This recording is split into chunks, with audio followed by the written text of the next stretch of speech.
প্রত্যেকটা মানুষ অস্থির। এর মূল এবং প্রধান কারণ হলো এই কলব এবং অন্তরে যে জিনিসটাকে ঢুকানো দরকার ওটা না ঢুকাইয়া ভুলটারে ঢুকাইয়া বসে আছে, ইনস্টল করে নিছে দুনিয়াকে। দুনিয়া ছাড়া আর কিছু তার মাথায় নাই।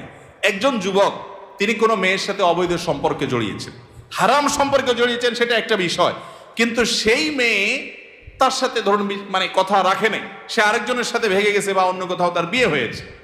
এখন সে ডিপ্রেশনে ভোগে। কেন ডিপ্রেশনে ভোগে? যে ওই পছন্দের মানুষটাকে সে পায় নাই। আলটিমেটলি এটা দুনিয়া, ঠিক না ঠিক? আলটিমেটলি এটা কি? তার অন্তরে যদি আল্লাহকে স্থান দিত, আল্লাহকে যদি সবচেয়ে বেশি ভালোবাসতো, আল্লাযীনা আমানু আশাদ্দু হুব্বাল, তার অন্তরে যদি আল্লাহর সাথে মহব্বত সবচেয়ে বেশি থাকতো, আল্লাহর সন্তুষ্টিটাকে সবকিছুর উপর যদি প্রায়োরিটি দিত, তাহলে এরকম কেউ তার জীবন থেকে চলে গেছে, কেউ আসছে, কোনো দোস্ত নারাজ হয়ে গেছে, কিছু টাকা লস হয়ে গেছে, একটা ব্যবসা ছুটে